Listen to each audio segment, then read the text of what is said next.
11 days ago, Columbus City employees learned about a cybersecurity threat to the city's computer systems. Well, today the city released new findings from its investigation into how that attack happened. NBC4's Jared Smalley has been talking with Mayor Ginther about all of this to find out how the city aims to keep this from happening again. Jared? Carrie and Colleen, July 18th, the city's IT department noticed a potential threat, causing the city to shut down its internal internet access. Now, the city today says a foreign cyber actor attempted to disrupt the city's IT infrastructure, potentially to deploy ransomware and solicit a ransom payment from the city.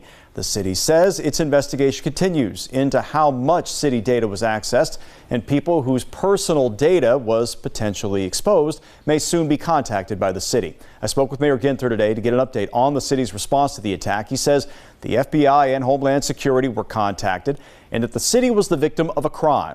The city's data systems are not yet back online. I asked the mayor about how the city plans to strengthen its defenses against cyber threats. How much more intensive you think the scrutiny is going to have to be to make sure that the city data is safe?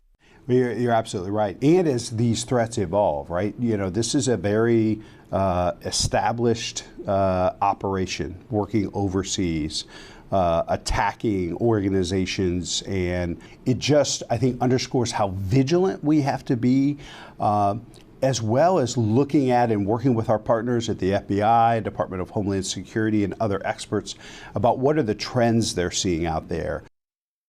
The city says the 911 and 311 systems have remained operational since the outage was first reported. However, 311 wait times were longer than usual because the computers were not available. The city's investigation showed that the threat actor gained access to city data through a website download, not an email link that they first suspected. It's very problematic. I know the city employees are having to use other, email addresses to contact folks. They want to get this back online, and that can cause other problems. And there's no timeline for that. So at 7 o'clock, we'll dive more into how long this might take. Yeah, and they're doing reports by hand, which in some cases, yes. All right, thanks, Jared. Okay.